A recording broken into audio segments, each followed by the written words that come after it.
national championship for the first time in our winner-take-all Game 3. Texas, the 6th seed, is the home team tonight in this finale. And the starting lineups brought to you by Capital One for the 12-seed Red Raiders, and it all starts at the top with Maya Davis. She has reached base in 6 of her 7 plate appearances here in the finals. And for Texas Tech, they've scored runs in 3 innings in this series. She has been a part of all 3 of those innings.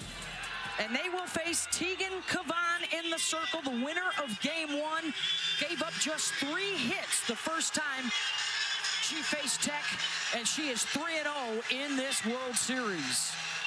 Tegan Kavan is a power pitcher. She has the ability to bend the ball and throw with velocity. How about a drop at 71 miles an hour, a rise ball hard and up in the zone as well. She can really mix speeds, though. 56 miles an hour on the changeup. Look at the 5 to 6 inches of vertical break on that changeup. That's the key pitch for tonight. Needs to be able to land that for a strike. It'll help set up everything else, the drop and the rise. Both teams looking for their first title, both with an All-American in the circle. School wins records for Texas and Texas Tech. Both had to go through the defending champs, Oklahoma, to get here. And both in the last 2 days picked up their first ever championship finals victories. And now they need one more to take the trophy home.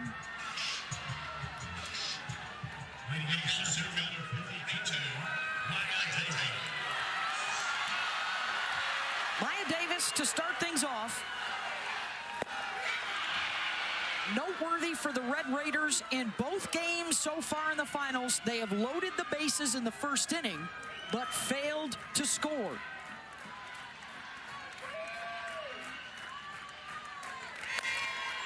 Davis skies that one out to left, and there's Katie Stewart, 1 down. Watch a lot of aggressive swinging early from both these teams. When you're facing All-American type pitchers, as a hitter, you want to get early. As you take a look at Jerry Glasgow, what he's done with his Texas Tech program is an understanding.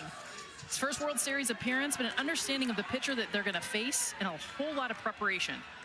Been here as an SEC assistant, now in his first year in Lubbock. And a remarkable job by him and his staff, the leadership of Demi Elder, to get this team together quickly with 7 transfers, 6 he brought with him from Louisiana, and 7 freshmen. None better than this one at the plate. And Haley Toney pulls that to the right side. Katie Bennett is there, 2 down. This is a good start for Tegan Kavan, the 3 lefties at the top. The lefties are the ones for Texas Tech that have been doing the damage. Kavan has yet to give up a base hit to a right-handed hitter of Texas Tech. 2 outs on just 3 pitches for Tegan. And here's Lauren Allred, the first baseman, out of Texarkana, Texas. One of those transfers that was with Glasgow. 1 for 5 so far in the finals. In the postseason, she already has a pair of walk-offs. One of those a home run in the regionals. The other, that sacrifice fly to eliminate Oklahoma in the national semifinals. And now 0-2 from Kavan.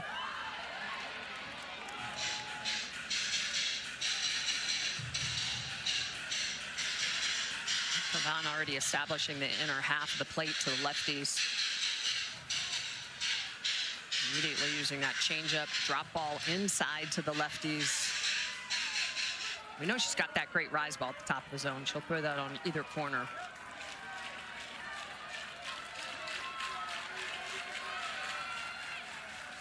And Allred watches that one go high. And here's a look at what Tegan Kavan does and how she attacks the zone. It's really 55% upspin, but she can go downstairs. That's something she's worked on really hard the last couple years in that changeup. 14%, but in any count. And getting great chase with that here in Oklahoma City. And here's the difference on what she's done last year to this year. Look at last year, just 4% drop balls. This year, all the way up to over a quarter of her pitches on the downward spin, the downward trajectory. And that's made a big difference, because when you can vertically split that strike zone, it's hard to know where to look. Plus, her changeup looks like her drop. Before, you could see the changeup easier because it's so different from the rise ball. That changeup down in the zone, similar spin, similar look for hitters than the drop. And a big reason why these two teams are here is because these two pitchers did not stand on their laurels. Change, adapt, 100%. adjust, add another pitch, add to your velo. Beth, every year you've got to morph. You've got to do something different. You cannot stay the same. Already getting a look at a lot of pitches in this at-bat.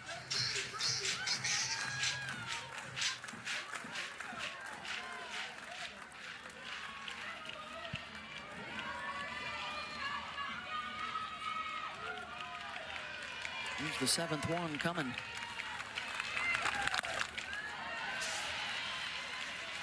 Oh, and that's her changeup. That one's coming in at about 59 miles an hour. She needs to drop that down to about 55, 56 at the very most. When that changeup gets too fast, it gets fouled off, it gets struck.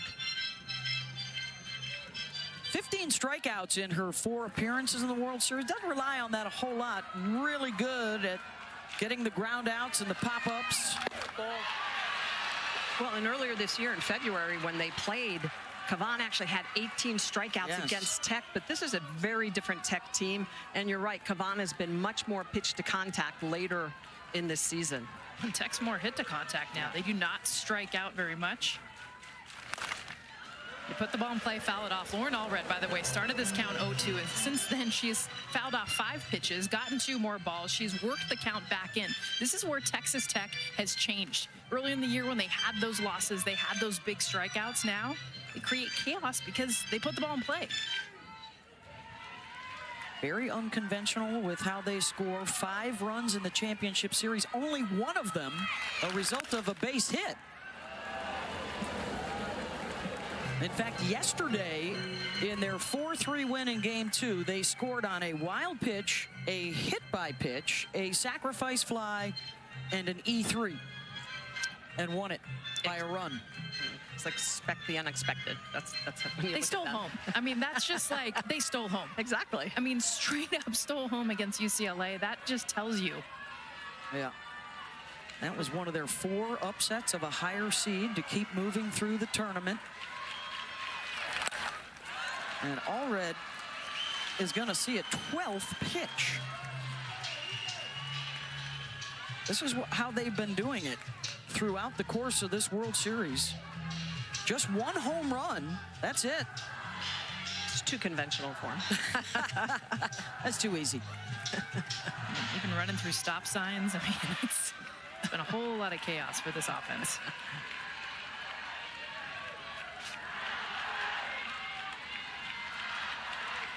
Kavan was rolling through the first couple of batters. I mean, Lauren Allred. That's the drop ball. We've seen the changeup, rise ball, everything that Kavan has thrown her. There's not been a swing and miss pitch, and she's wasting something to make Kavan try to make a mistake. That is now 8 foul balls with 2 strikes here.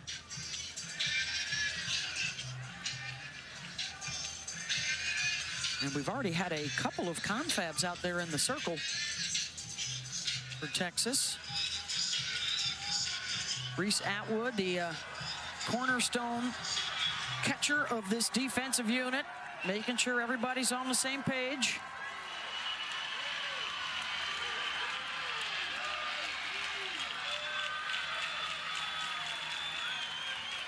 Pitch number 13 of the at-bat. And the way that Atwood is tapping her chest, telling Kavan, trust me, trust me.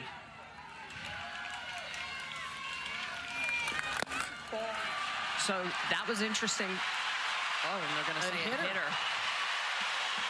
So she set up on the outer half. It was a changeup, and so that's why Reese Atwood was tapping her chest, like, I'm going to set up outside. Trust me, throw the changeup back inside. She ends up hitting Allred.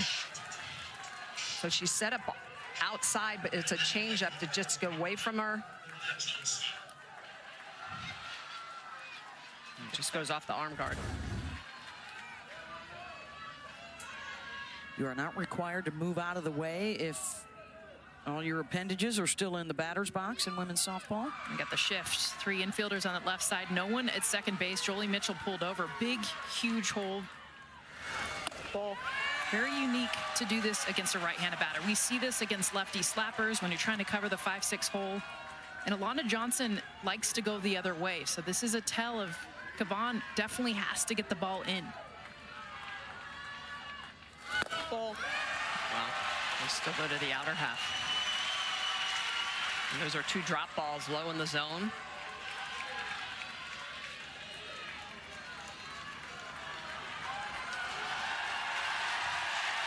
Boy, we could be looking back at that Lauren Allred at-bat as a huge game changer so early in the ball game.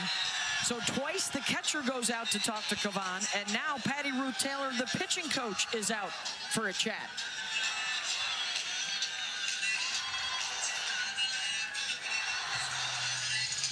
Yeah, that Lauren Allred at bat, a big difference because of the amount of pitches that she saw. I mean, just comparatively, Davis and Tony, 4 pitches total. 13 for Lauren Allred. Heck of an at bat.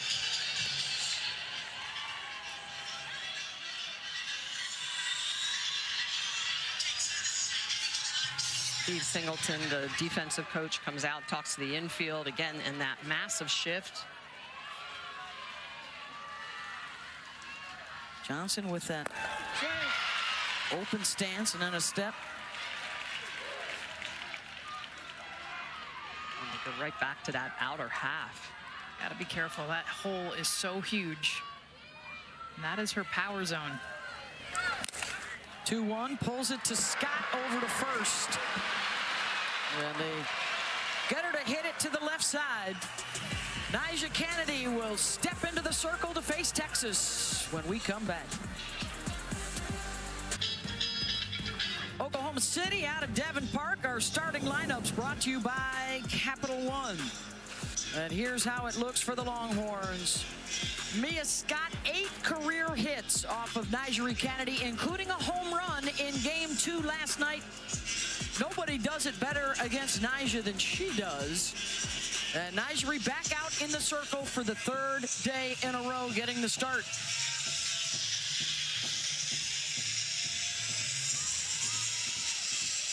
Well, Nyjah is just dominating. She has that rise ball in the top half of the zone that she'll throw 73 miles an hour. Her changeup comes in at 56. How about the 7 strikeouts in Game 1? A lot to the arm side, but she expanded the zone with the curveball. A scries, that's a screwball and a rise ball. In Game 2, she had 6 strikeouts. Look at the way she has peppered the corners of the zone. She's been on the edges, has kept everything out of the middle, the danger zone. So what will the pitch repertoire look like tonight? She is 4-0 this season, pitching on the 3rd day in a row. She's thrown 495 of those pitches in their 5 games here in Oklahoma City. That's every one for Tech. And it's Ashton Maloney who will step in first. She and Caden Henry set the table for Scott. They each have a hit in the first 2 games of this championship series. And Ashton is tied with Janae Jefferson for the single season hits record, 92 of them this year. One of them against Nyjah. She likes the ball in. And as a slapper, she really likes to be able to stay inside that pitch. That's why they've stayed away. She got her single on a rise in. Boy, and they were really protecting the lines, the 3-4 hole, the 5-6 hole. Maloney can get it back up the middle. Take a look at the defense, how they're pulled to the edges. Right back up the middle, wide open. 2-1 pitch. Tries to sneak that one by outside. Fouled off by Ashton. Here's a look at Mike White, leading Texas to their 3rd championship series in 4 years. Knocked out twice in 22 and 24 by Oklahoma. And breaking through this year to get back to the finals to face Tech.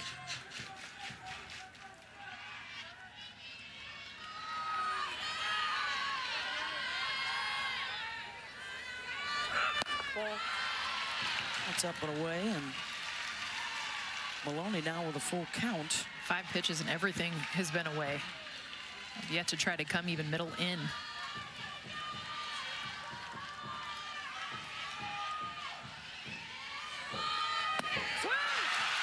Swing and a miss. Nigeri Kennedy with over 300 strikeouts on the season will open up the night with another one. Nigeri using all aspects of the zone, and she's going to go to the outer half. This ball actually slips out of her hand a little bit. You can see the way she's trying to throw a screwball here. It's a little bit lower in the zone. Look at that tumble. That is a screwball. She'll move it up. She'll move it down. This is Kaden Henry. Kennedy ended game 2 with a strikeout of Henry with the tying run at third base in the 7th inning last night. Half of her outs have been strikeouts over the course of her career. 2 years at Stanford and now 1 year here at Texas Tech. Look, that one pitch might have been a little slippery. So you got a hot and a humid night, Michelle. You're throwing for the 3rd day in a row. What's she up against physically? Well, absolutely, it's training. I mean, she has trained for this moment, but she's got to stay hydrated. This is a team that has seen her a lot this year, but here she's got the big 3 things. She's got the ability to throw the spots, she's got the speed, and she's got the spin. So those 3 S's are really what make her such a complete pitcher. 1-2 to Henry. Chops that to short. Haley Toney, and not in time to get the speedy Henry. You got no time to waste as an infielder to get that ball over to first. Pronto. Once it gets to the second hop, that is the single. Well, and take a look. She's going to move back, Jess. She doesn't go get this. She goes back. And that's exactly it. If you allow Kaden Henry with her speed to get that hop right there, you got to go get it so fast down that line. And here's Mia Scott. Homered off of Kennedy in game 2. This her 18th World Series game. Has been a part of the 2 teams that fell short of a title, and now trying to bring one home to Austin in her finale. She's hit everything that Nyjah has thrown to her. The changeup yesterday, the home run was on the rise ball. Now making a slight adjustment. She's moving more on the plate. She's in the very back of the batter's box, but that left foot in that corner, and she'll step really closed, trying to hunt something middle away. And there's a base hit. Out to right, runners at first and second, and old Lindemuth had to climb up to grab that errant throw.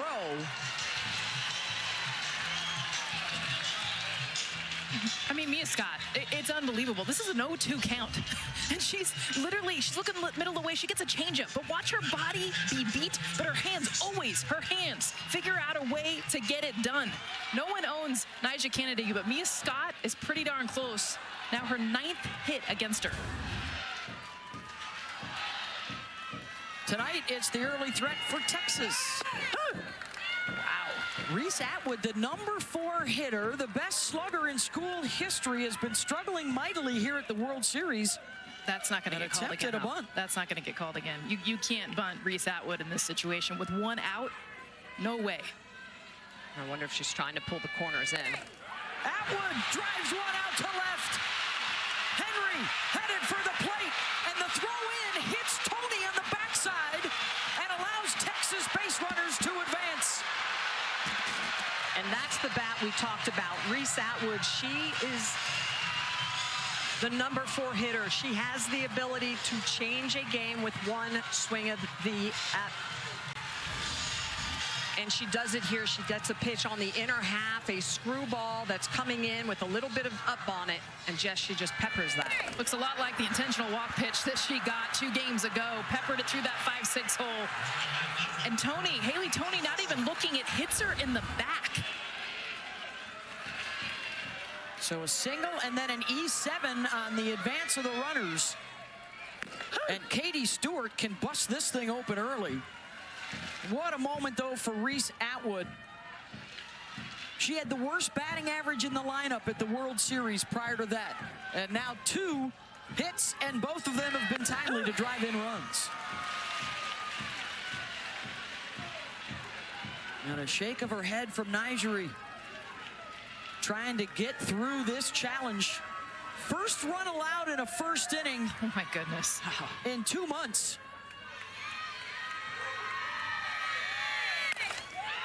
And Stewart sends that one out to right. Scott will score. Runners at the corners for the Longhorns. And they are tagging Nigeri early.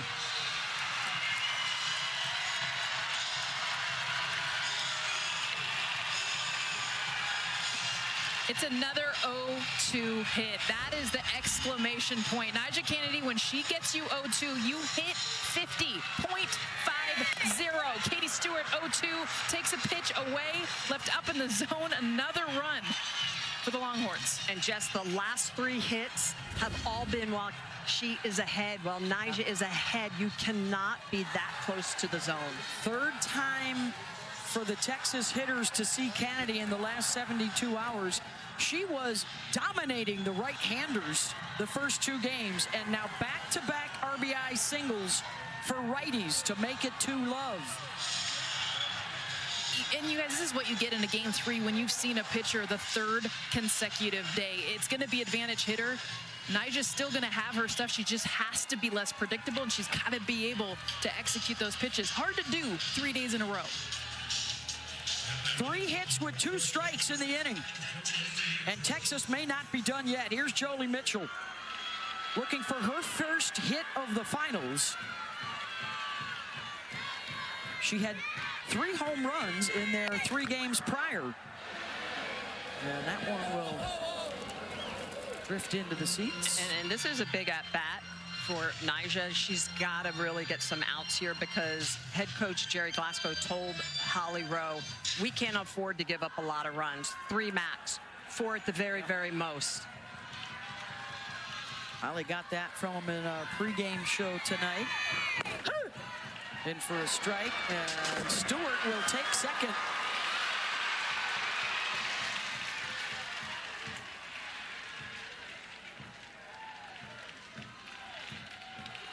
So now 2 in scoring position. That's big, because that takes away the potential double play for the infield on anything hit hard on the ground. Another 0-2 count, and this is where Nyjah, you can tell, she's breathing deep. She's really trying to collect herself a little bit more. She was more faster paced early in the inning. She needs the strikeout here. That's what she's going for. 4 straight hits for Texas, and she gets the strikeout there for out number 2. Well, and that was a really good setup. It was rise ball inside, foul ball, and then curve ball away to pick up that strikeout.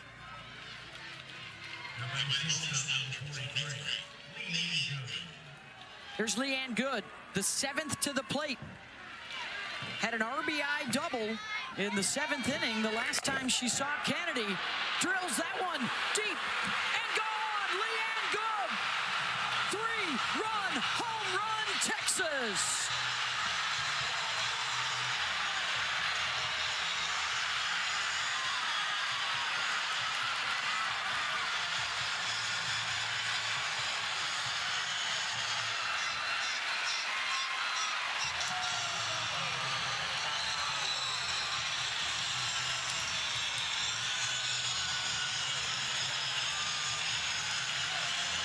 Good's 4th home run of the NCAA tournament. 10th of the season, the junior, and this is just understanding where you're going to be pitched. Her front foot stays open, so she can get to the rise ball that's inside, gets the barrel there, stays inside out, barely clears.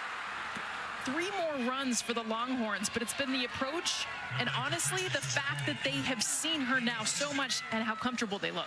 5 runs for Texas in the first 2 games of the finals, and now 5 runs in the first inning here in game 3. Pop up, and that will end it. But what a start for the Longhorns. 5 hits, 4 singles, and a blast off the bat of Leanne Good for a 5-0 start. Tagging Kennedy along the way. It's not easy, obviously, but I think what helped me is, at the end of the day, it's just a game. And I think it put into perspective. I'm just chucking a yellow ball, and people are running and turning left. And so I just wanted to have fun. Today was just for Tegan. It was for her family, and it was a whole lot of love on the field today. It was just a different meaning. She told us, and the first thing she said was that she's good and she's ready to go today. So Tegan Kavan's my hero today. Well, Tegan Kavan pitched the game of her life against Oklahoma just hours after learning that her beloved grandmother had passed away. And her grandmother taped every game, watched every single game, and was a super fan. She was even at her no-hitter against Missouri earlier this year. Grandma showed up. Even though she was 96 years old, she was at the ballpark constantly. And she was a coach, Coach Teresa, Tegan's mother, who in turn coached her daughter. And just a lot of love with this team supporting Tegan through this terrible time. Joe Lukehart was 97, as I said, and her celebration of life will be held June 14th. Yeah, that was quite a moment on Saturday. Texas had never beaten Oklahoma at the World Series, had been knocked out by them the last 2 times they were here in the finals. Had an emotional day for Kavan, and she starred.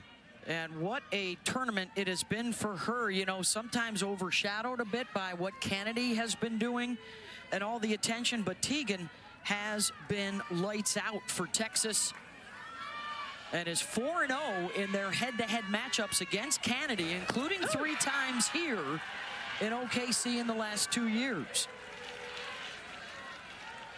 Or you see Nigeri on deck. She will hit second behind Alexa Langoliers.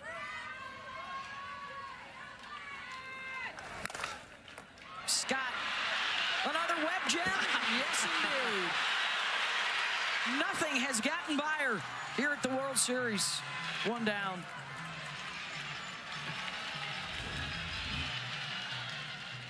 Mia Scott just has so much talent. The backhand, she gets up, rights herself, rifles the ball across to Jolie Mitchell at first. And Kavan, she knows that she needs this defense behind her, just sharing that love back 24 to Mia Scott. It's hard to believe she has a torn ACL. I mean, that's unbelievable to me, making the plays that she's making. Well, we've really seen that young woman blossom. She's become more talkative, more open. This infield, in their own words, has not been very communicative with each other and with their pitcher earlier in the season. They got together and Tegan said, hey, I need you guys. And they have her back, and they're much more vocal about it. You see them all taking a few steps in, little chatter. And she's in front of Nigeri Kennedy, 0-2.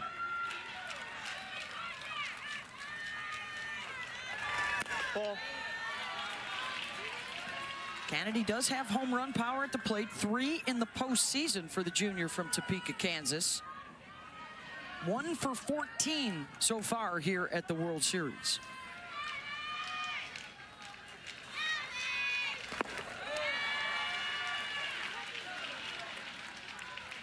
Biggest reason, one of the bigger reasons why she definitely wanted to be a part of this Tech team, besides the $2 million now, is she really wanted to hit. She wanted to swing the bat, and she's done that.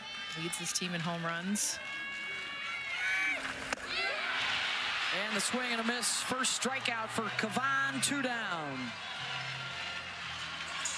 Well, Kavan, we talk a lot about her rise ball or drop ball, but really it's the changeup that's the difference maker. The over-the-top rotation at 55 miles an hour, it just knee buckles you. And then look at the little butterfly kisses between Mia Scott and Kavan. That is just, you know, this team, as you mentioned earlier, Beth, has just really blossomed. They've had some defensive errors here, but you can just tell when they're playing well and they're strong, Kavan's using her defense, they're a completely different team. And you're right, she's constantly talking to her, and that's a huge difference. The last month of the season. Here's Demi Elder and Kavan in front, 0-2.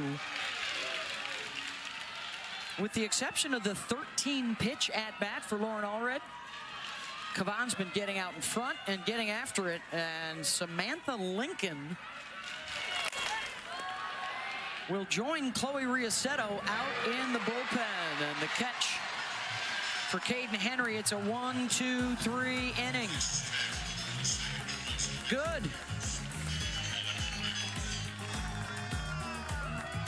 Not go back out to pitch in the second inning for Texas Tech. 5 runs allowed in the first, the most of any inning in her career, as she was trying tonight to pitch her 3rd straight game in 3 days. And Chloe Riasetto is out there in the circle for the Red Raiders. First appearance for anyone not named Nyjah here in OKC. Riasetto is going to be a lot of curveball, drop ball. With a little bit of a change in her eyes, but she is a lot of curve on both sides of the plate. She's got that lefty, crafty spin. She'll throw it backdoor as well as run it away from you. Remember, Nyjah Kennedy can come back into this game. She'll probably be in hitting, I would assume. She'll stay hitting in that flex position. Gonna need some help from her teammates to pick her up. Bennett lays down the bunt. Riasetto covers one out.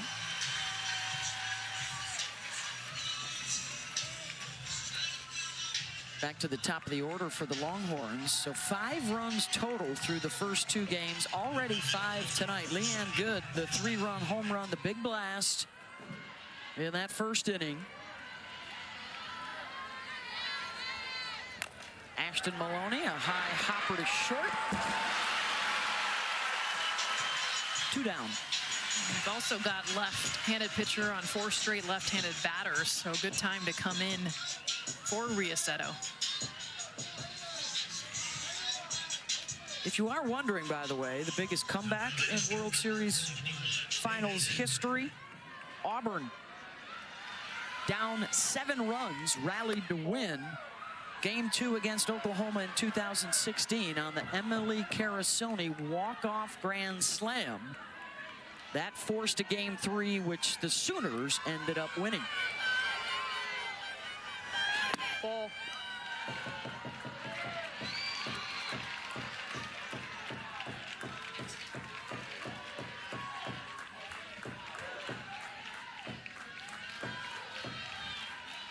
Henry started that rally in the first with a single, came around to score. Her 15th hit and her 11th run scored in their 10 NCAA tournament games. Off the glove of Linda Muth, and Tony tries to clean it up, but too much speed and a 2-out base runner. Second infield hit.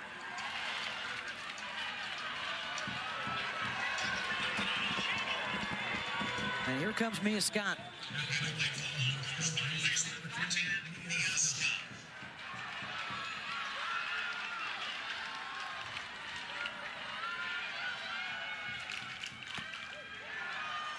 This is what Mia noticed after her first at-bat came in to score, and telling her teammates Kennedy's pitch was flat. Leanne Good took notice and sent one out.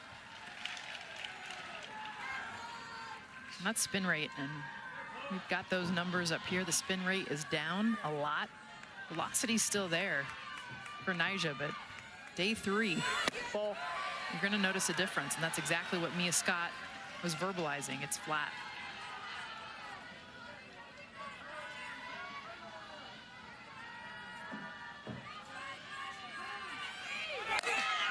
Scott drifting back towards the track is Davis. That'll stay in the yard. 5-0 Texas. 3-2. Yes. Here at the World Series. Yes. Oh, look at RJ, always a Wildcat. Hey, Doris is going to be on the 7 Innings Live. That's running simultaneously over on ESPNU. She's going to join the crew there. It's like the GOAT. Ground ball to short, good. Well, we saw a big comeback last night in Game 1 of the NBA Finals. Does Texas Tech have something in them? Not a girl, DB. Save one for us. I love it. Kat Osterman going to be on the show as well. That's right. Could be a big night for her. She was here at the World Series 3 times. They look like they're having too much fun over there. You're jealous, all the highlights.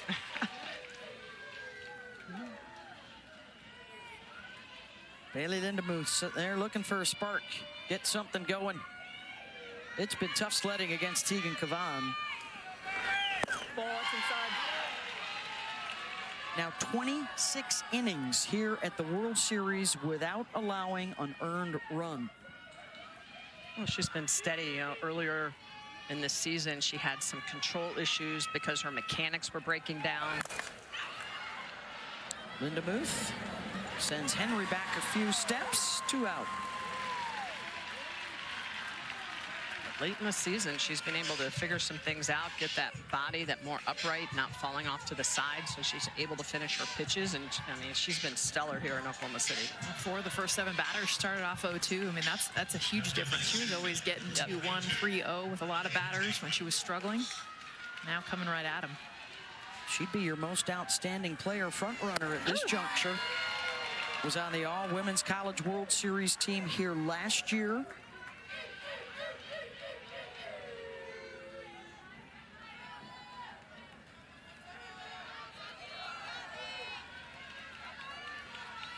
Five and 1 in 2 seasons at the World Series for Tegan.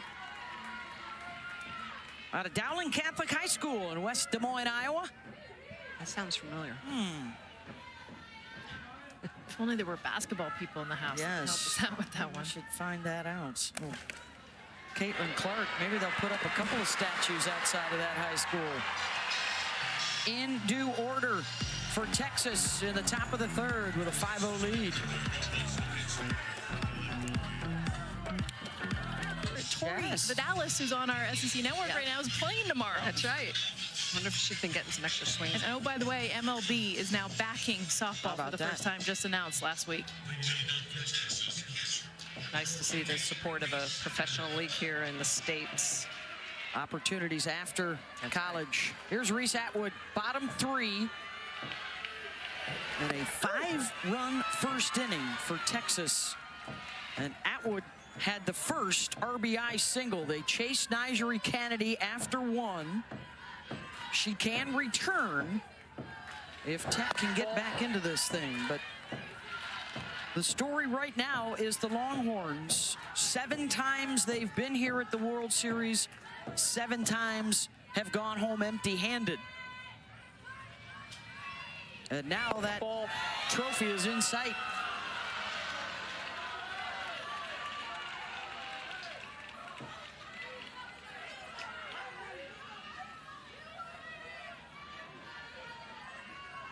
Chloe Riasetto came on last inning.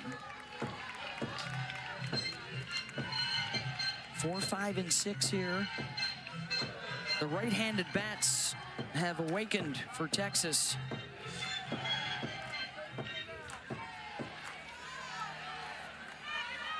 They've been quiet through the first 2 games of the finals.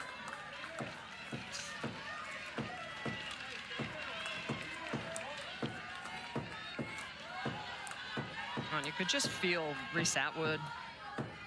Some of them, you knew they were going to get to the ball.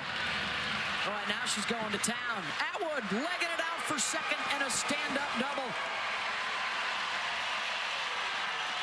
And her first extra base hit of this World Series.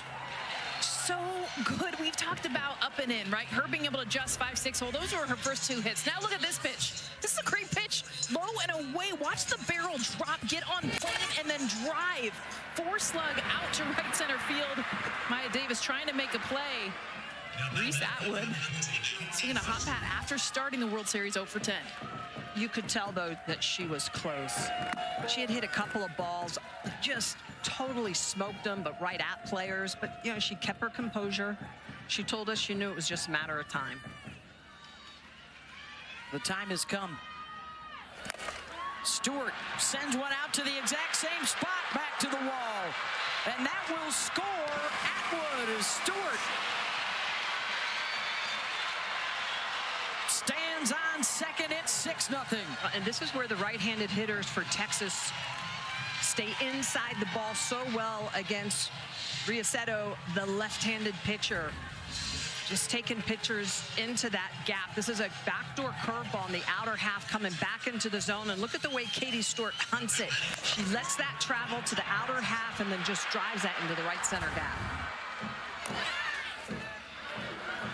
Jolie Mitchell dropping down a bunt. And the sacrifice moves Stewart to third. One down.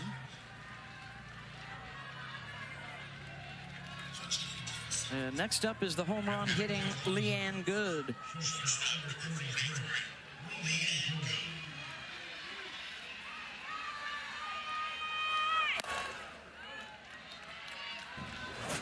Take it back at the first inning. Watch her front foot. It just stays open to be able to get to that rise ball. She was hunting Nyjah in and up. Was able to meet that pitch, greet it on out of here. 3-run home run back in the first. Popped up. Langoliers is there. 2 down.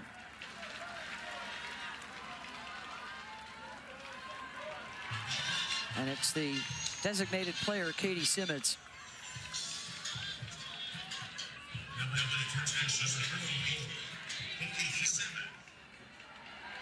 Senior from Humble, Texas. Had a sac fly to drive in a run in game 2 last night. It's inside.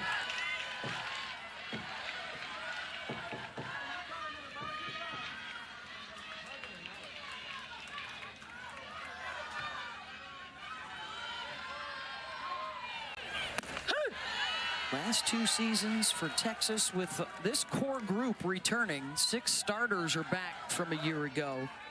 Rewriting the record books.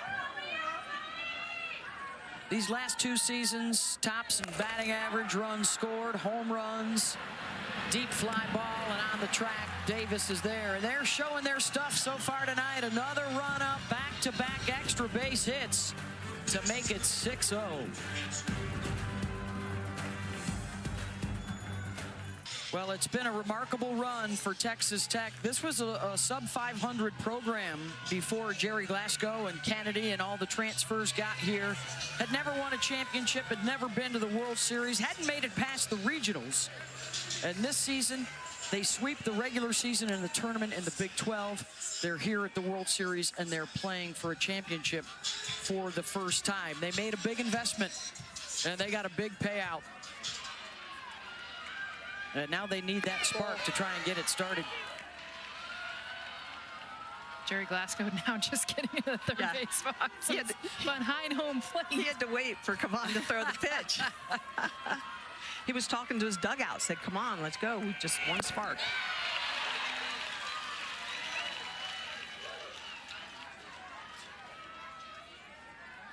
You know, he prides himself on being the representative here of all those softball travel dads, and that's how he started out in coaching. Worked his way up through the ranks, and one of the cool subplots of this matchup is Mike White on the left. When he was at Oregon, he coached Jerry's daughter, Jerry Ann, here at the World Series. And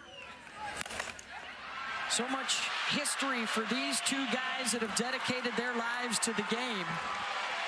And a base hit there. Let's see if that's the trigger for Texas Tech, and a smile for Jerry. You see Jerry Ann Glasgow, team photo, Mike White. I mean, so much history with Jerry Ann, passed in 2019. Jerry now gets to coach with his other daughter, Tara Archibald, who's the pitching coach.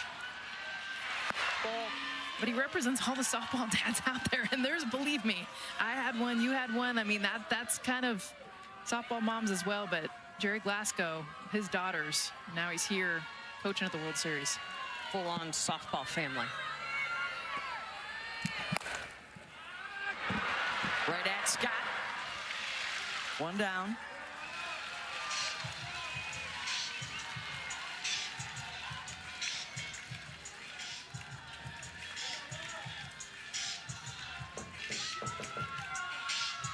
Here's Alana Johnson.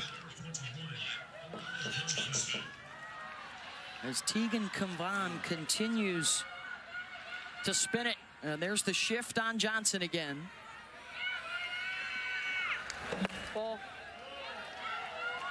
It's worked every time that she has not gotten hit by a pitch in the championship series.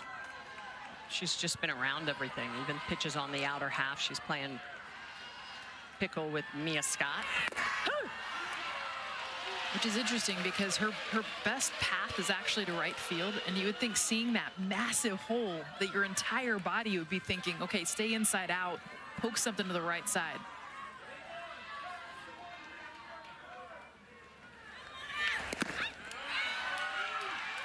At what point does that go from a positive, all right, now I know where to go, to a negative, all right, now I have to go there? It literally gets in your head. Yeah. It starts to mess with you. You see 3 on the left side like that, super unique. You don't see that very often at all for righties.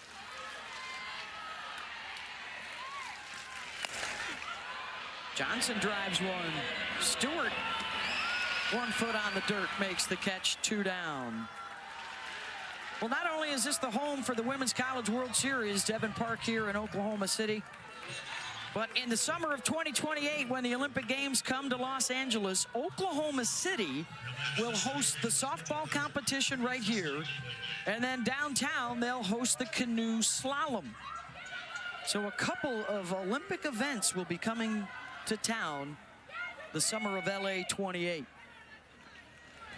I see players that have been on this field, absolutely, playing in those 2028 games. Patty Gasso coaching Team USA. They will be out on the road. We're going to China, right, in August this summer. That's right. We'll have some sort of a pre-Olympic event before 28. A lot of stuff happening in the international softball scene. And the growth of the game just continues. We see so many eyes, the excitement around the Women's College World Series, the pro level, and now the Olympics back. Well, the attendance has been fabulous, even in the absence of a local team. Still within driving distance for these two sides. I don't think a lot of people appreciate the play. We've seen some very unique softball, I guess you could say, this week at the World Series. I'll say. We had the lights go off. Yeah. I mean, never. We had a blackout. We've had 5 walk-offs. I mean, it's a capper for the season, right? That 4 different teams were ranked #1 at some point. Texas A&M, the 1 seed, got bounced in the regionals. Parity. Megan Grant missed home plate. I mean, Megan Grant missed home plate. Don't even get us started on Appendix G. Langeliers opposite. Maloney makes the right moves to grab it. So far, it's all hook 'em. We'll hear from Mike White on the other side.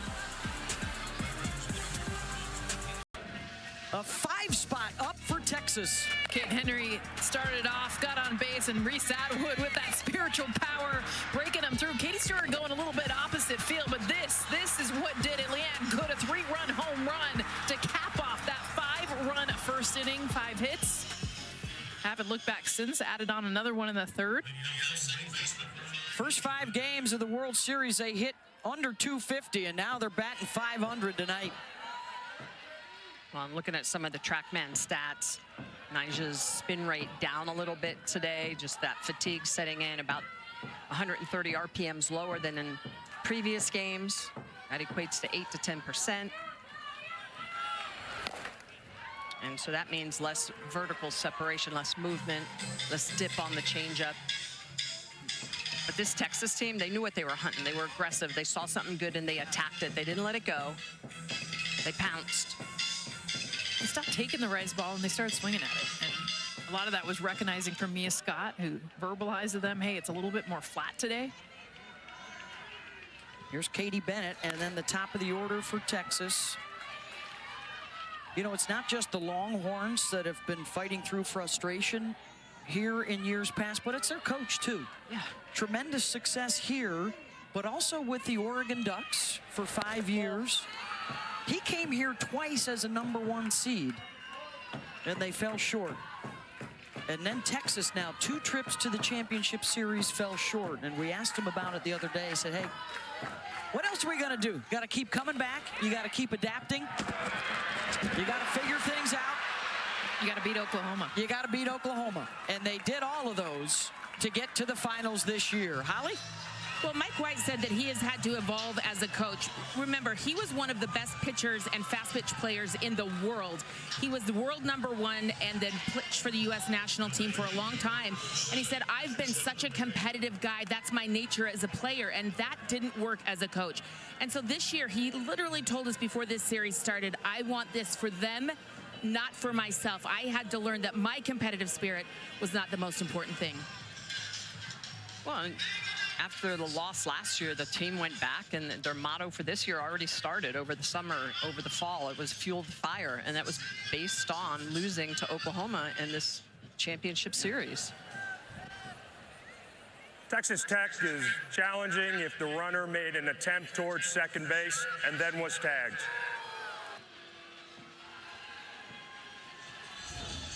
All right, Bennett ruled safe at first, but they're going to look to see if she turned and tried to go to second or if she just came back to the base. Well, the umpire there at first base was right on top of that, Cam Ellison, watching closely. I think it's more of just a hop to turn around. Yeah. She dropped step. Thinking about it, but I mean, that's textbook base running. After you get through the bag, what are you're taught to look into foul territory to see if there's an overthrow. She does. She sees it. Drop steps, goes back to the bag. Aaron Peterson, Ellison, Steve Gould, and Jim Bertuzzi, our crew tonight. That's Steve on the microphone.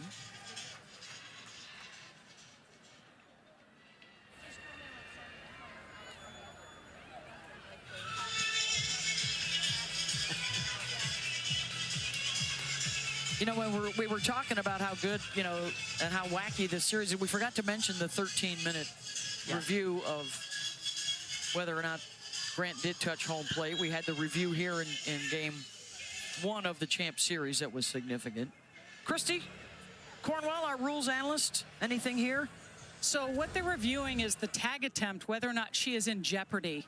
So if they rule that she made an attempt to go to second, she is in jeopardy and liable to be put out. If they rule that she just was turning around, then she's not in jeopardy and the tag is a moot point. What does in jeopardy mean? Well, she can run straight through first base. She can run through first base and not be in jeopardy as long as she doesn't make an attempt to go to second base. And jeopardy means being put out.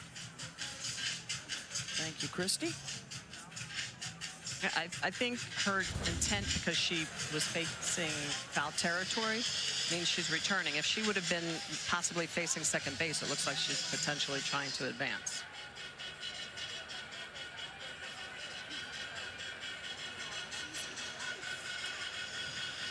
I don't see why this would be taking this long. It certainly didn't look like she was making an attempt to run to second base. Here we go. After review, the call is upheld. The runner did not attempt to second base. That's Texas Tech's first challenge. One of their 2 challenges. So a base runner here to lead off the 4th, and the top of the order coming up for their 3rd at-bats already. Here in the bottom of the 4th inning, Maloney 0 for 2. And now she's got her hit. Gonna try and leg it out for second. She will slide in safe. And Ashton Maloney has set the new single-season hits record for Texas, passing the All-American and U.S. national teamer Janae Jefferson. we are seeing the best of Texas's offense in the history of them being here at the World Series. This has been the low point. It's been the offense that has struggled, and here Ashton Maloney does a beautiful job with off the slap, by the way, to get the double.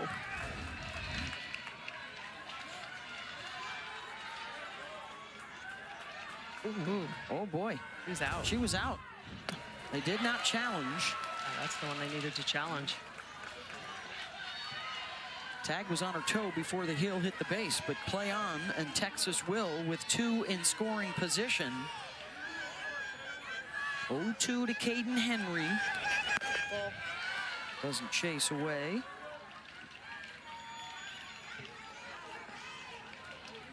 Seven of the 9 in the order have now reached base for Texas. Bobbled by Riasetto, nowhere to go with it, and the bases are loaded for Mia Scott.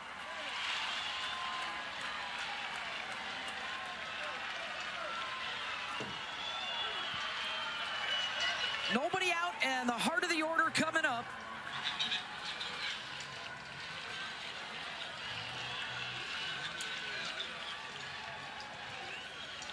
We talked about Tegan Kavan looking for the pitching performance of her career in the Open, and we talked about these two, Scott and Atwood.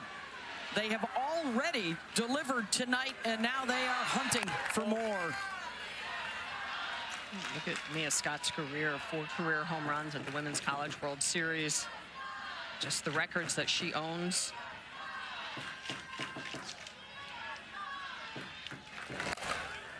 Oh, a laser foul. 80 miles an hour off the bat. And Mia Scott, what makes her so good is actually her hands. A lot of times we talk about the lower half, the body, the power. For Mia, like, she'll get beat, but her hands are so good, so quick on that last swing on a pitch inside. And she knows it. She knows she can get beat, but she's always got those money makers. Only 9 Ks, by the way, on the year for her. Strike at the knees, 1 and 2.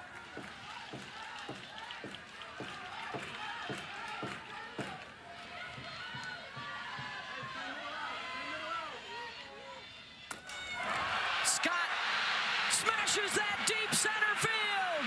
Mia Scott, grand slam, Texas in Game 3 of the finals.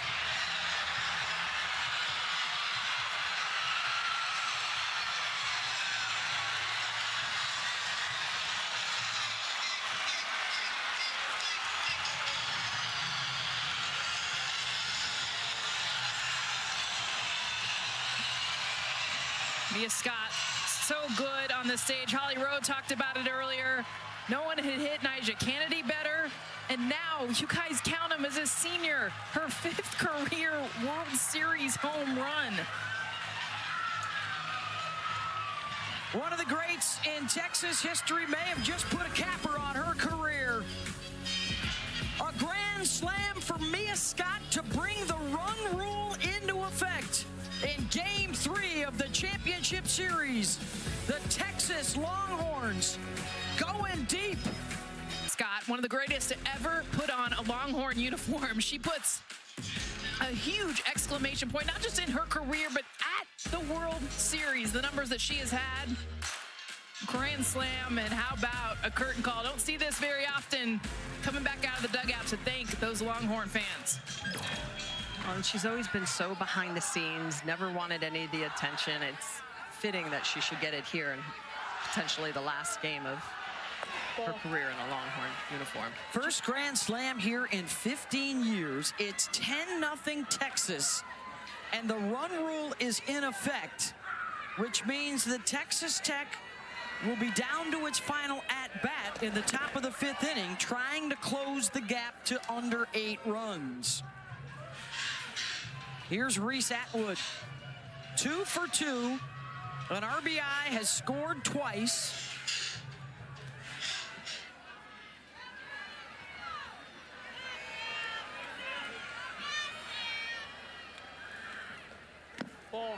It's a team that was #1 in the preseason, had almost everybody back. They knew what they wanted. Nothing short of playing in these finals would do.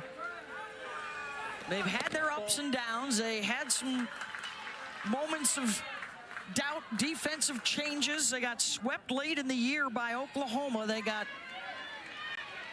whooped in the SEC tournament by Texas A&M and just put it all behind them. Said, hey, it's all about the postseason. It's all about the World Series. Well, and how about that epic super regional with Clemson? Yeah, they lost the first game. Yeah, and had to come back.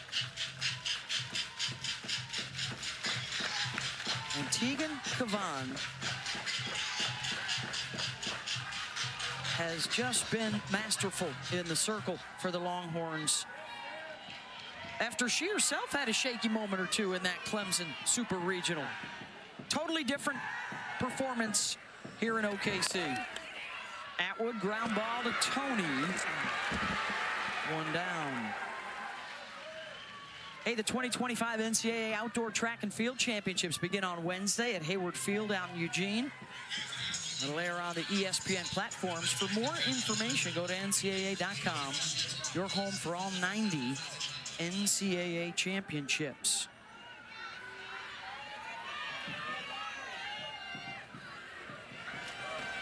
Ball. Katie Stewart, RBI single, RBI double tonight. It's a Texas team that has stayed together and played together. Just a couple of transfers in their lineup, and they've been around multiple seasons.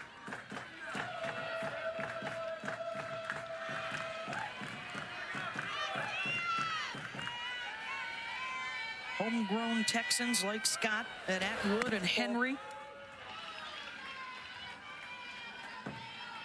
And then bringing in the outsiders like Katie Stewart out of Frankfort, Illinois. Knows her job is to do damage, and she's done some again for the second year in a row here. She showed out as a freshman, and here she is as a sophomore, continuing to be a big bat in this lineup. And how about defensively? She's played all over the field for Texas. She was in tears in that Super Regional loss.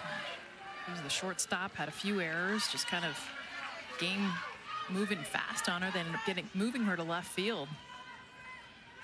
It's been a little bit of a roller coaster of a season for Texas. Yes, that's right. Stewart couldn't check it. 2 down. Which is something we haven't always seen, because the last 4 years with Oklahoma winning that four-peat, most of their years they went through without anyone really able to contend against them. Of course, OU and Texas joining the SEC this season. They are 3 outs away from winning the first championship for an SEC team in 10 years, and the first Texas title ever. The NCAA Women's College World Series is presented by... Time to check out our Capital One rewarding performance. Bases loaded. Mia Scott sends it out. No doubt about it. A grand slam, her 9th hit here at the World Series. Mia Scott, she has been everything for this Longhorn team, but putting that exclamation point just last inning in the 4th puts them in run rule contention, and she has been a leader defensively. We've seen her with Tegan Kavan pick up the bat. She's hitting almost 600 here in OKC. Look at the OPS over 1,200. Oh, man. And now they will hand it off to Tegan Kavan. 28 innings without an earned run here at the World Series, looking for her 4th win. And the Longhorns are 3 outs away from a first national championship. Reagan Jennings is the pinch hitter for Kennedy. It's 6, 7, and 8. They need to score 3 runs to extend the game. Just 1 hit allowed, a single in the 4th off of Kavan. And that is it. Only 1 other base runner tonight against Tegan. She has been stellar. She's been on point, mixing her speeds. If this is the end of the line for Texas Tech, what a remarkable season it has been for Nigeri Kennedy. She will finish the year #1 in the country in ERA for the 3rd season in a row. No one has done that 3 consecutive. Her 34 wins, the most in D1, and she will be back at Texas Tech next year with another $1 million NIL deal. And probably some new freshmen and transfers by her side. I know I can feel her pain even right now, and disappointment, the pressure that she puts on herself. And I'll tell you what, she got them here. I know they were a team, but they're not here without Nyjah Kennedy. They made history on every single path from the Big 12 championship, getting to Supers, getting here to Oklahoma City, beating Texas last night after losing game 1.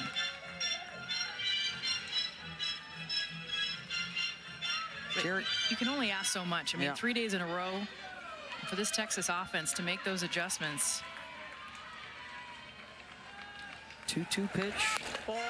Jerry Glasgow talked about building a fan base. Well, they've done that.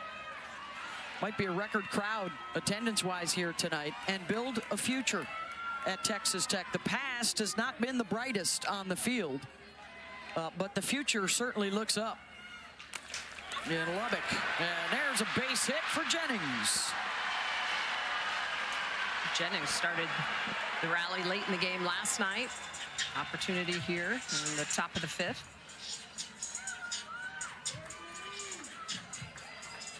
Here comes Demi Elder, one of the seniors, the only returning starter, the only player that's been a Red Raider for more than a couple of years. And their leader, unquestioned.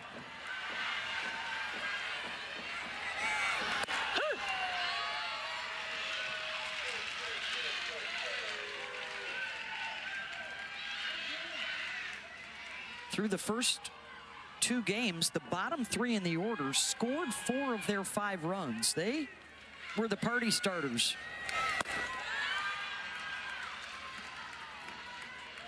Elder, Valdez, and Lindemuth.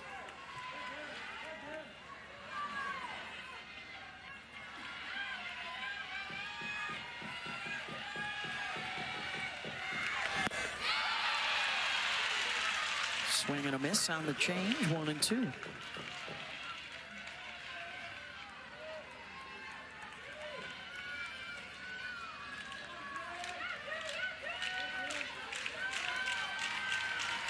Kavan trying to stay locked in to finish this off. Lifted out to left, Katie Stewart. Texas is 2 outs away.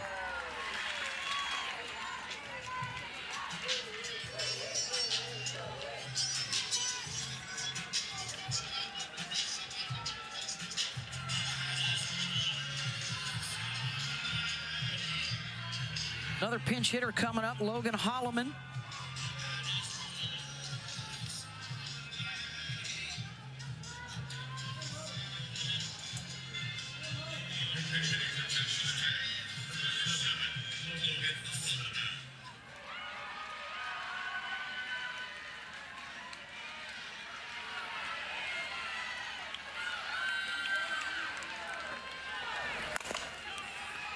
Backhanded by Mitchell. They get the lead runner at second, 2 outs. And Texas is on the precipice.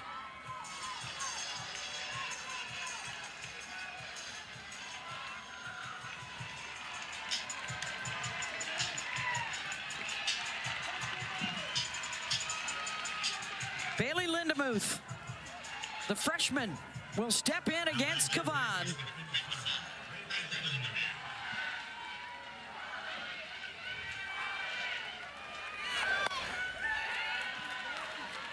Two strikes away from a title.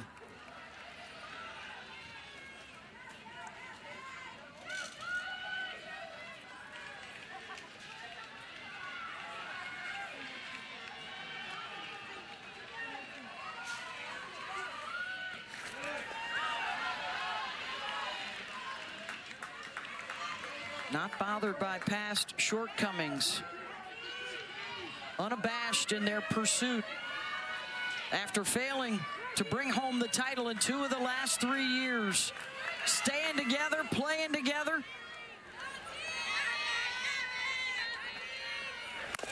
Lindemuth, ground ball to short, good, across the diamond, and it pulls Mitchell off the base. An infield single, and Maya Davis will come to the plate as the run to break up the run rule. The throw from Good coming a long way across the infield. Mitchell's going to leave the bag to go get that throw. Second hit of the inning. Davis is 0 for 2.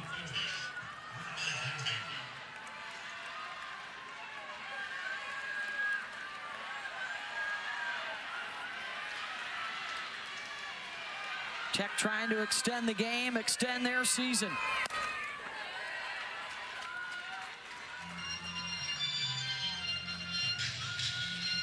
And this is the bat you want up if you're a Tech fan. She has been hot this whole postseason, the World Series.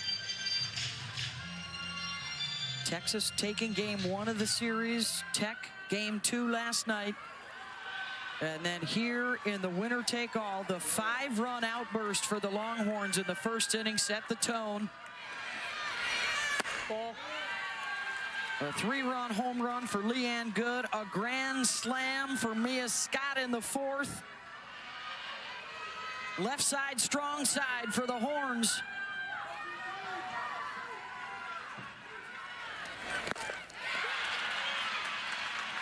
And now Tegan Kavan 1 strike away.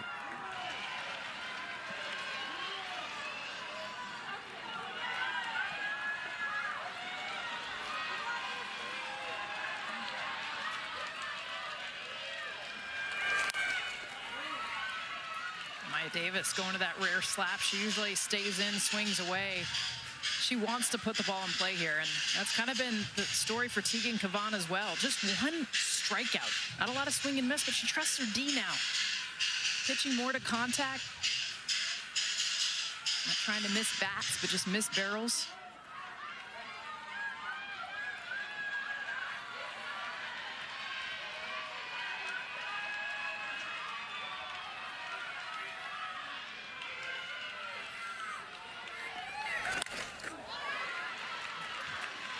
Over her head. That's some hand-eye coordination, Maya Davis. She's been good on that outside pitch that's elevated. She's even smiling like, how did I get to that?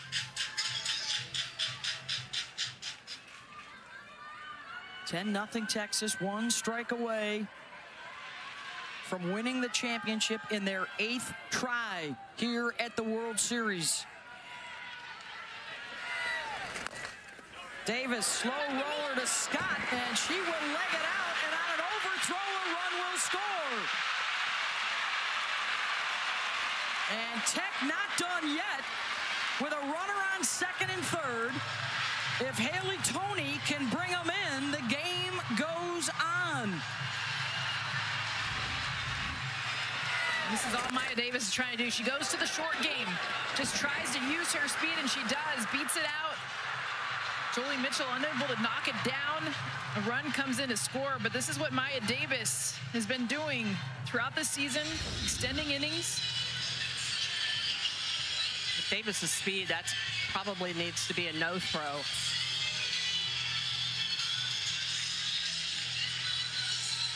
Opportunity now for Texas Tech. Texas trying to calm it down after the single and the throwing error.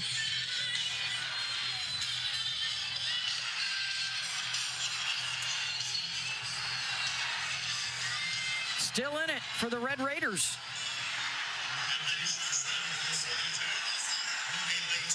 And it's been one of their best hitters in the tournament, Haley Toney.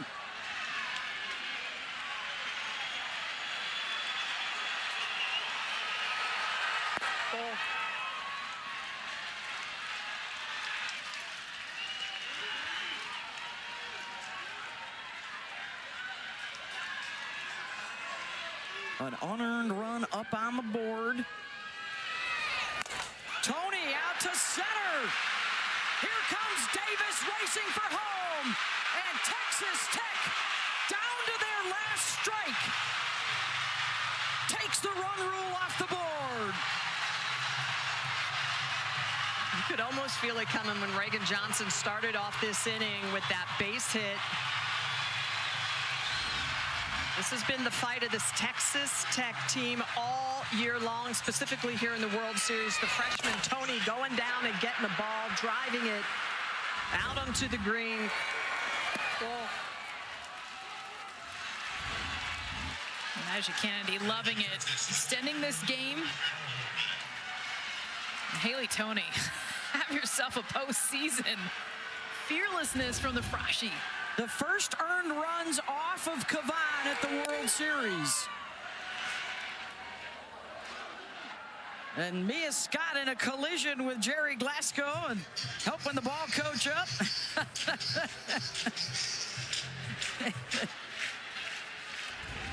She's looking at the ball, and Jerry Glasgow is as well and is right in her way.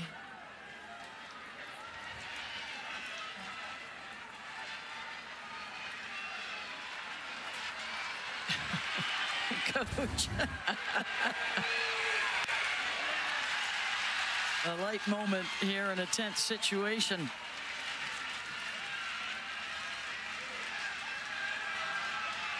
Down to their final out, one batter down to their final strike of the tournament, and they stay in it.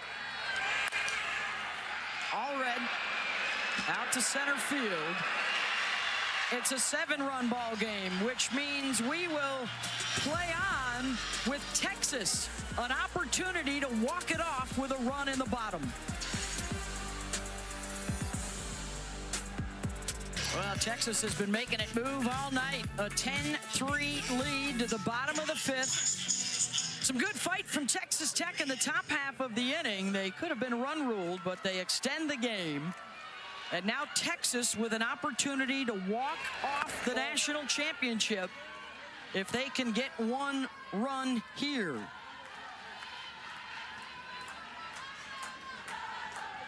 Seven, 8, 9 due up against Sam Lincoln. Ball. The only walk-off in the final in the Champ Series era, UCLA, Kinsley Washington in 2019 to beat Oklahoma.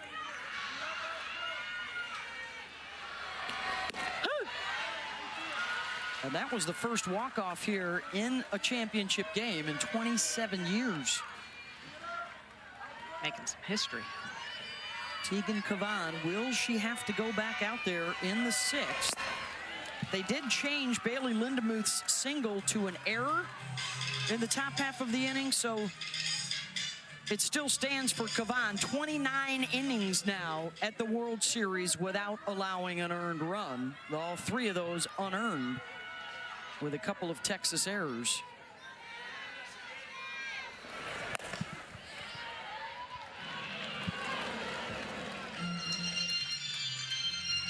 Certainly the thinking on the Longhorn side is end this thing now before the other guys pick up any more momentum.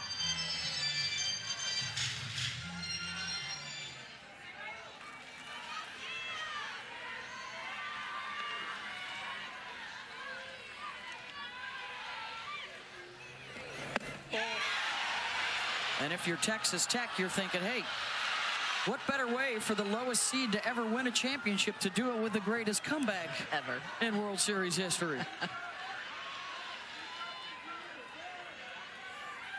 Full count here to Leanne Good. A 3-run home run earlier in the night. And the game-winning run, the championship-winning run is aboard.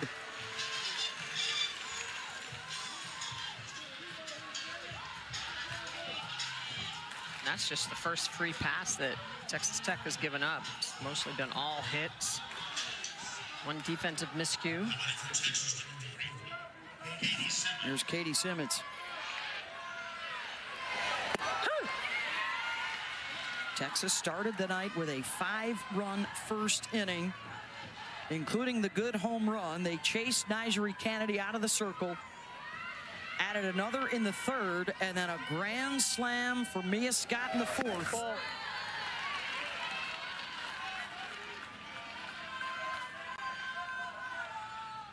In Mia's 18th World Series game. Lost in the finals last year, lost in the finals 3 years ago.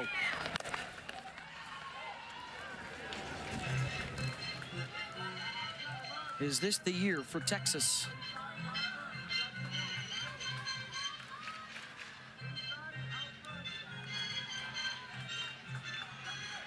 Vanquished Oklahoma earlier in the week. First time they had beaten them here. Ball. Then ran into Kennedy here and Texas Tech in the finals. And were able to get to Nyjah, who was trying to start and win a game for the third day in a row. Well, Kennedy had all those innings prior. Even though this is a new format where if you keep winning, you have a day off, so it does help you be able to use your ace throughout the tournament and before you get to the championship series. But there's a lot of pitches on that arm. Yeah. Well, in the finals still. Yes. Back-to-back days. 100%. 40 Ks to 5 walks. Are you kidding me? That's so good. Wow. Ball. And a full count now to Simmons.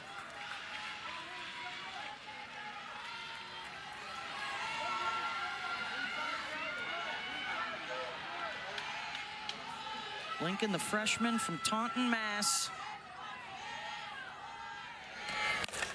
Simmons grabbed at second, and a double play. Langoliers, fabulous, down in the dirt.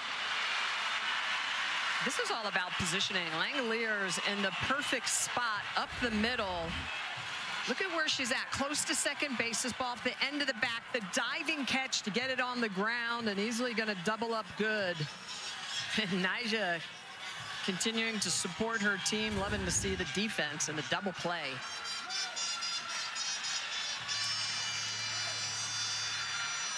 Got a pinch hitter here for Texas. Vanessa Quiroga, the senior from Corpus Christi, will hit in the 9 spot.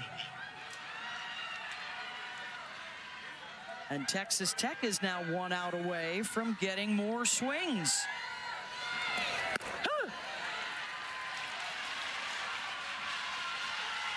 Pinch hit in game 1, 0 for 1 on Wednesday night.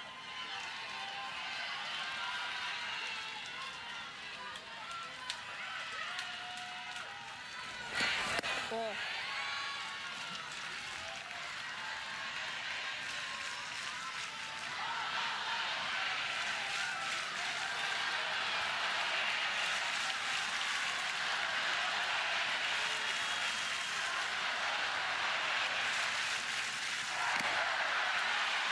Swing and a miss for Lincoln. 1 strike away from another set of ABs.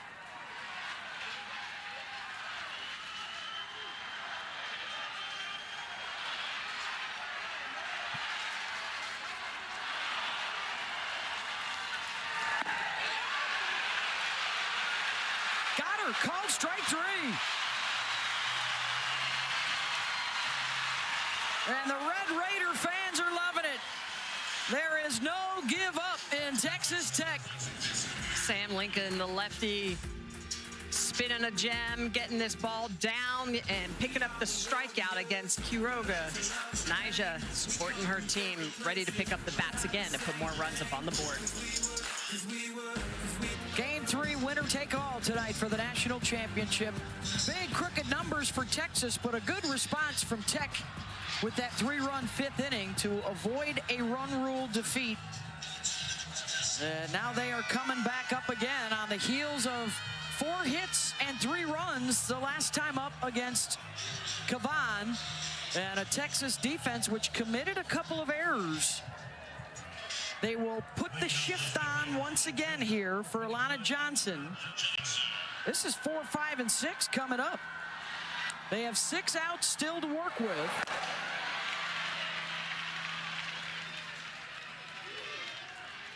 And they'd have to keep Texas off the board in the bottom of this inning.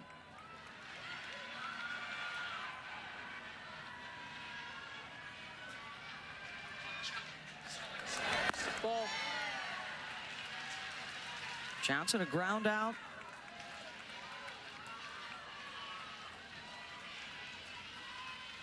Gonna fly out tonight.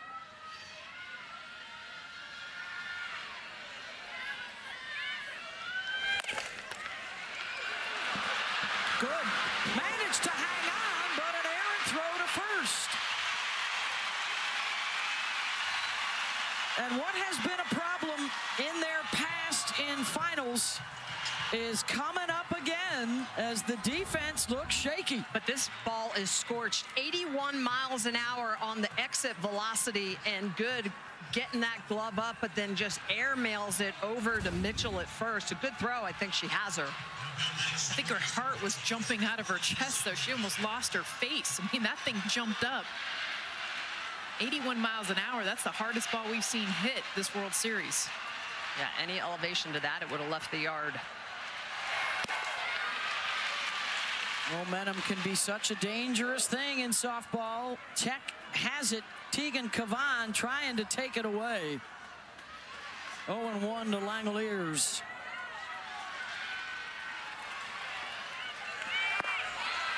And that's the pitch she needs, but she's been missing that the last couple innings. Probably a little hyped, a little overthrowing that changeup. It's a little fast, it's a little low in the zone, but she gets the swing and miss on that big pitch.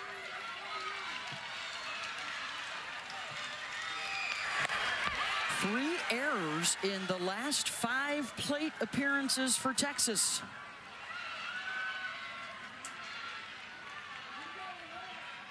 They have been solid defensively at the World Series leading up to the finals, and it's been an issue. It's been in all 3 of them. All 3 champ series. They have struggled with the defense when the lights get the brightest. They have tensed up at times.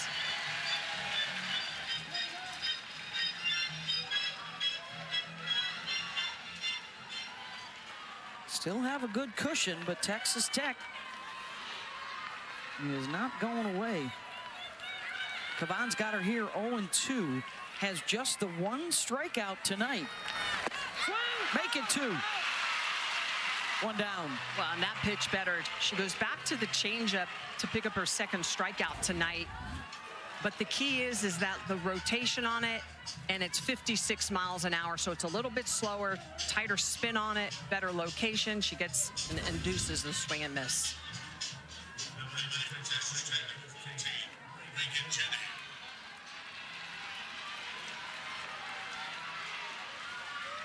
Here's Reagan Jennings. Singled her last time up. In that 3-run 5th inning, she was the one that triggered it.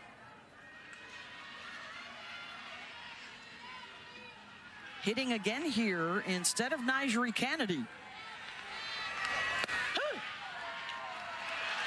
And yes, Kennedy could re-enter if things tighten up. Pitched just the 1st inning tonight.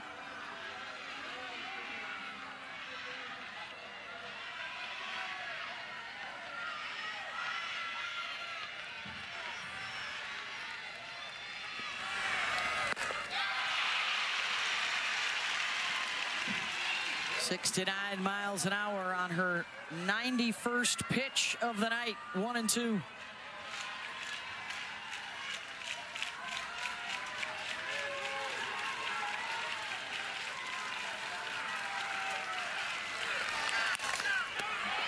Right back to Kennedy. They'll get the lead runner, and that's all. 2 down.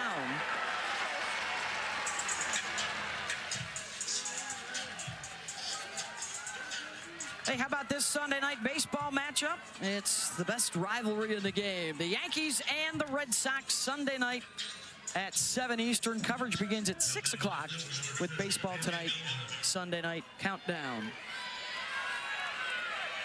The rally for Texas Tech means that Demi Elder gets another at-bat. The senior trying to extend her career. Demi Elder injured earlier this year, and after coming back from that injury, this Texas Tech team has just been on a roll. 31-4 as a starter for a young woman who has played for 4 different coaches in her 4 seasons. And when we asked her before the finals what it was like, shrugged and said, it's all worth it when you're playing here on this stage. It's awesome. In a Red Raider jersey. Oh, and Coach told her, just make sure they're having fun and bring the energy. Kavan gets her there to end the inning. And for the second time tonight, Texas can walk it off to win a championship. Tegan Kavan continuing to use that changeup that's been so effective. Good in the circle, has yet to give up an earned run in this World Series. The Longhorns can finally end the drought and win a championship. Third most appearances by a team without one. That may be coming to an end shortly. A couple of times as a runner-up to Oklahoma. They beat OU on Saturday here at the World Series. And their first win ever against the Sooners on this stage. And now Tegan Kavan leading the way in the circle. 30 innings without allowing an earned run here at the World Series. And it's the top of the Texas lineup needing one run to run rule their way to a ring.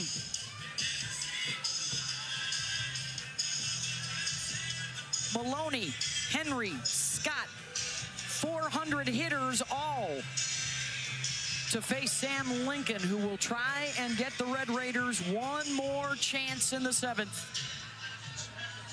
And what a moment for the freshman right here.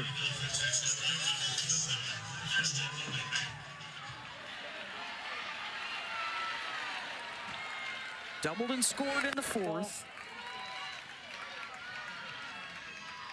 Her 93rd hit of the season to set a new school record. And if you're breaking Janae Jefferson's records, you know you've had a great year. Tony has it at short, one down.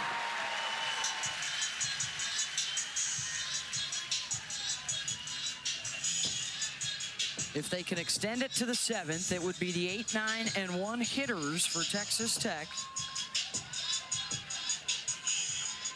This is Caden Henry. Has reached all 3 times she's come up with a pair of hits. She hit a home run in that Oklahoma win on Saturday.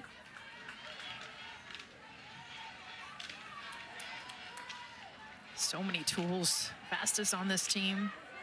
That's that pop you're talking about, Beth. Always scans the defense.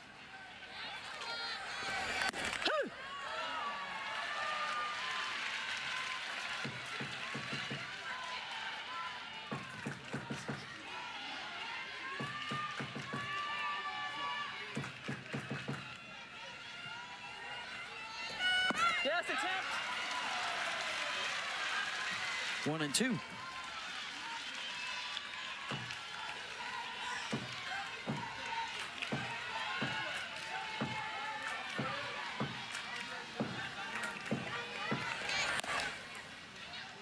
Just outside the line, foul.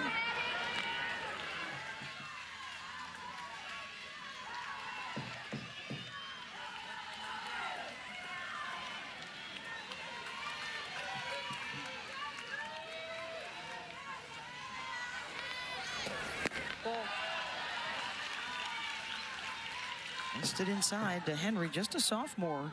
6 of their starters would be eligible to return again next season.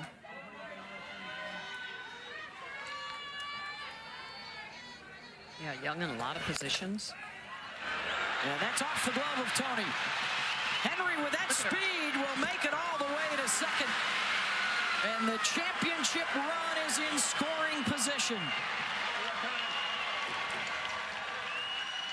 And look who's coming up, the Grand Slammer, Mia Scott. How about Caden Henry, though? Just out of the box thinking double on an infield hit. So impressive. An RBI wins a championship for Texas. Ball.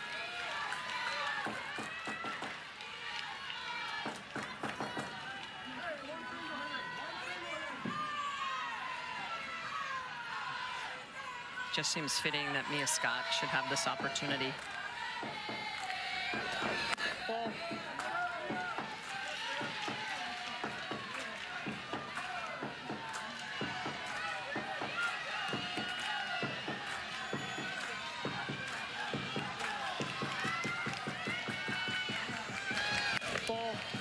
And they may not give her anything to hit.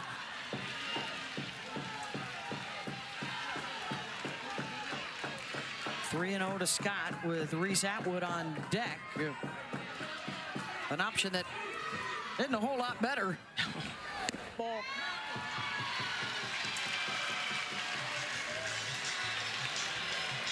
Reese is 2 for 3 today. The only thing this does is it gives Tech the opportunity to potentially turn a double play. Atwood being right-handed.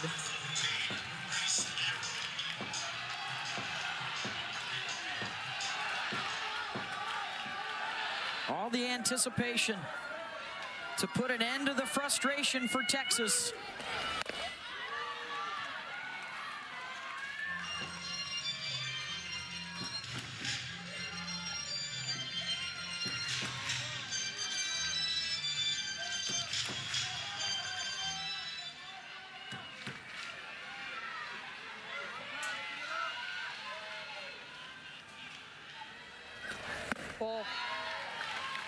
Outside 1-1. You can tell Reese Atwood is yes, yes, yes on everything. Late nose, check swing. That one started her swing.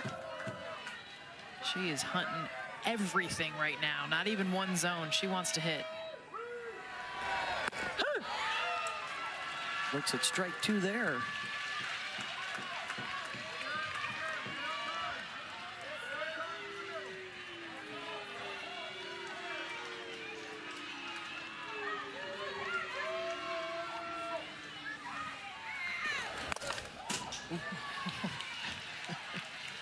A rocket towards her own dugout. Yeah, 69-mile-an-hour pitch she gets around. Last year, she set the school record for runs batted in with 90. This year, she's approached it with 88.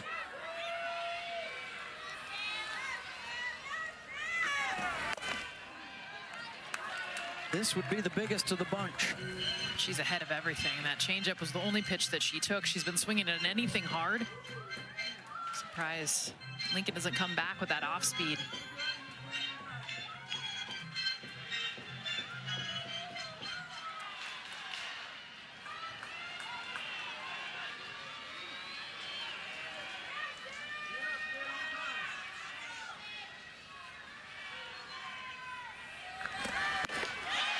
Atwood, swing and a miss. 2 down. Big strikeout for Sam Lincoln. Sam Lincoln spinning this ball upstairs. It's a rise ball. Sword swing by Reese Atwood. Completely fooled on that pitch.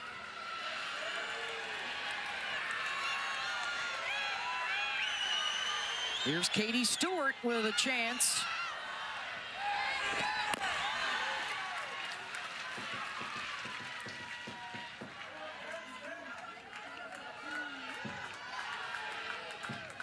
Has driven in a couple here tonight. She was the final out of last year's championship series for Texas.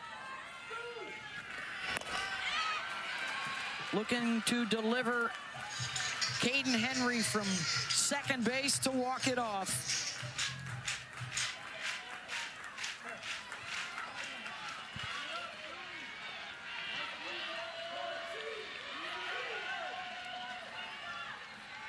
Down 0-2. Was able to hold up. The runners will advance, or the one runner, Henry, will advance to third base. That's heads up by Henry, getting a good jump, seeing this ball down in the dirt. She just keeps going, never turns her hips. And Scott did not get the good jump, so she stays at first. So now the game winner 60 feet away. Scott will take second uncontested.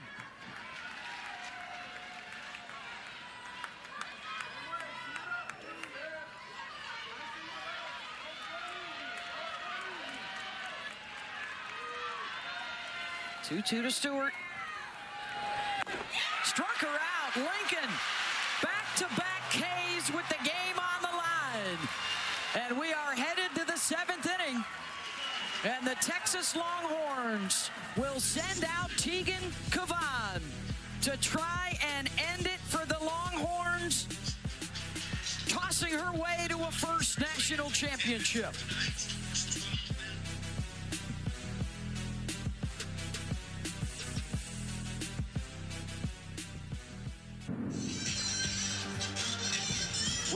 home the national championship for the Texas Longhorns.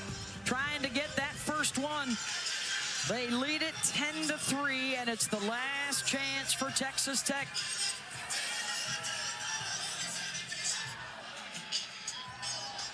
It's been a long wait for Texas fans on this, their 8th trip to the World Series. Is that wait about to end? Here goes Tegan Kavan. 30 innings of work at the World Series without allowing an earned run. And she will try and end it against 8-9-1. Here's a pinch hitter, Michaela Garcia, the sophomore from Lubbock.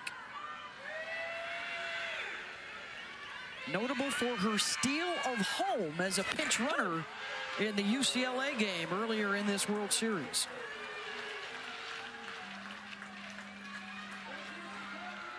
Kavan going upstairs, 2 good rise balls on the outer half.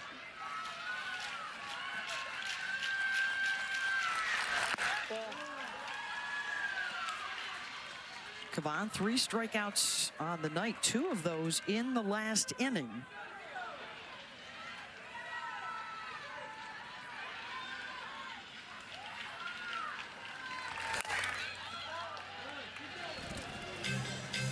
Beth, all 3 of her strikeouts have been on that changeup.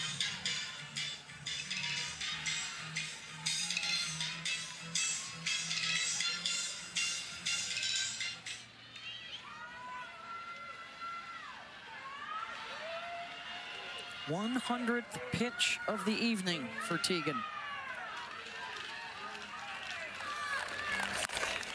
Base hit, Garcia.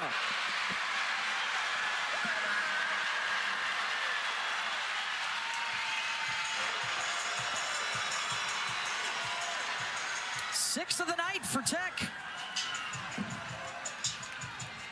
1-2 pitch that's a little bit too close, a little bit too hittable.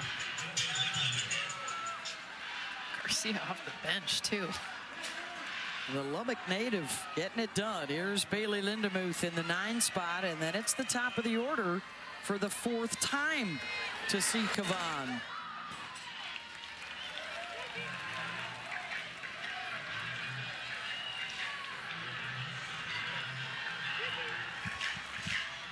The most improbable of runs for the 12 seed.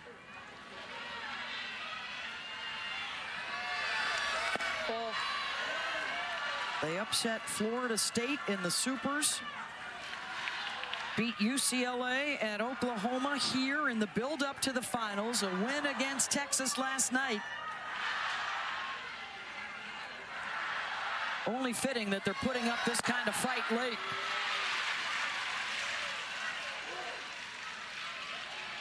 And now a 1-2 count for Kavan.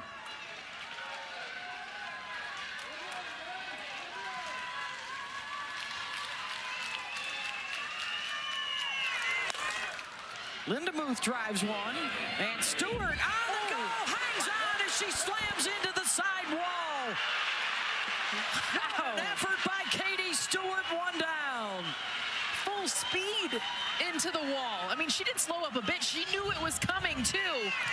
As her hands are up in the air, and she reads and knows exactly where this wall is, slams into it, holds on. Understanding there's a runner at first, but this is contact straight in.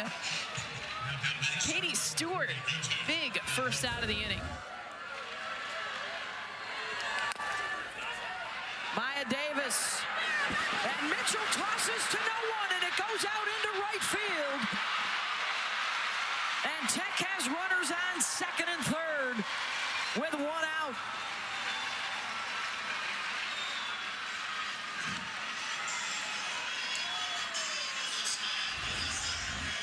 Katie Bennett's pulled so much towards second base. She even hops towards second base, so she's nowhere near first base to be able to make this play.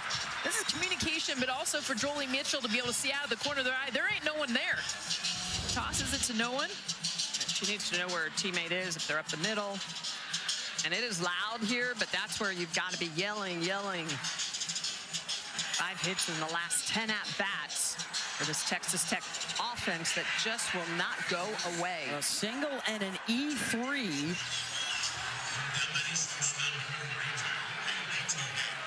Haley Toney with a chance to chip away. A 2-run single her last time up. I think what's so impressive with Tech is the fact that they do it without the slug. You know, you don't see a lot of the gap shots, the home runs. They put the ball in play and just continue to put pressure on defense. Chaos. They create chaos. Well, 60 home runs on the year, that's it. They know how to manufacture runs. The only one to have a home run here at the World Series up to bat right now. Haley Toney has been their big hitter.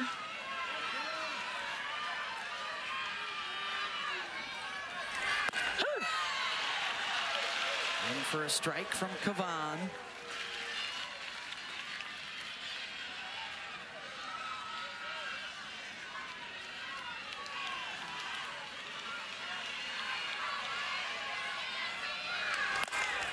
Toney slices that out towards Stewart. That will fall for a base hit, and they're going to throw out the base runner Davis at third.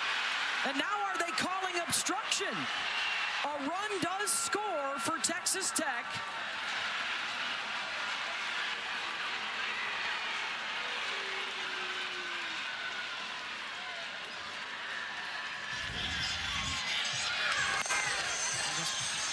Pokes her bat out. Good job by Katie Stewart, unable to make the catch, but you can see heads up to make the throw over. Davis trying to get to third. Splitting the bag is Mia Scott. I don't see obstruction there. I don't either. To me, that is an out. There's an umpire challenge at third base. That play is under review. So the umpires themselves choosing to look at this. Fired up too, because this has been the controversy of controversies for this postseason. This call right here, obstruction. Let's bring in Christy Cornwell, our rules analyst. So we're able to go to review on this under the uncovered play situation. The fly ball drew the base umpire out into the outfield, and the plate umpire was still at the plate. So they're going to look at all elements of this play, including obstruction and whether or not we had a tag prior to the runner getting to the base. So what are you seeing on the replay, Christy? I think it's going to be really close. It looks like we might have an out just before her fingertips touch the base. So you don't see obstruction. No obstruction, right?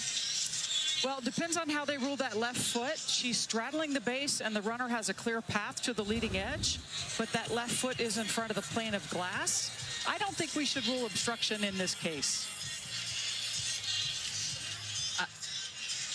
I think this is a rule that the Rules Committee will go back and reword. Yeah, she's not blocking any path to the base there, and I think the tag was applied just before the fingertips reach third. This would be the second out if they reverse it. It looked like it got the forearm, but even before the chest. Remember, once she gets the ball, she can do whatever she wants. So she has the ball there. So even her lean towards the runner, if she's blocking anything, once she has the ball, she can go after that runner.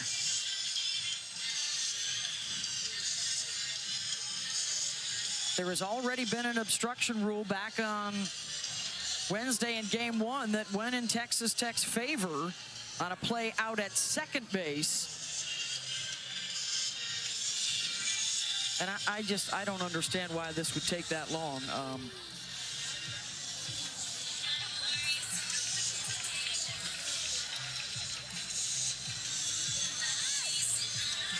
Call is safe at third. They would need the evidence to overturn it for the second out of the inning.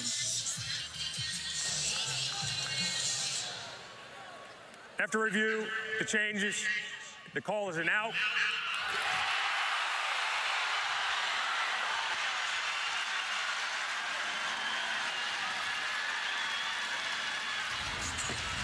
And this is a great play by Katie Stewart, by the way. She pretty much dekes the runner because they think she's going to catch it. And this is not obstruction. They do the right thing here.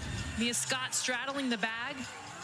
Good call by the umpires to call for that review. That is the right. So now Texas is one out away from winning it all. Here's Lauren Allred. Ball. Up and in at her. Tech has already tonight fought off a run rule with a 3-run third inning, and they have denied Texas a couple of chances to walk it off in the bottom of the 5th and 6th. Ground ball, backhanded by Good, over to first. And you can light up the UT Tower burnt orange. Texas is finally bringing the championship home to Austin.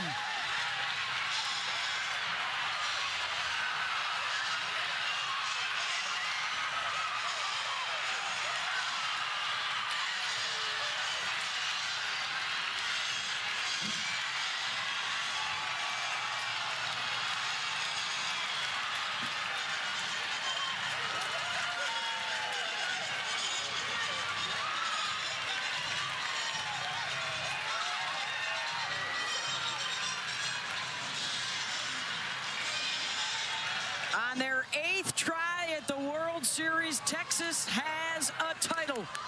And on his 8th try, Mike White has a championship. And the SEC will win a title for the first time in a decade. This is a team that has battled. It's been a roller coaster of a season, but getting some of their best pitching and best hitting toward the end of the season.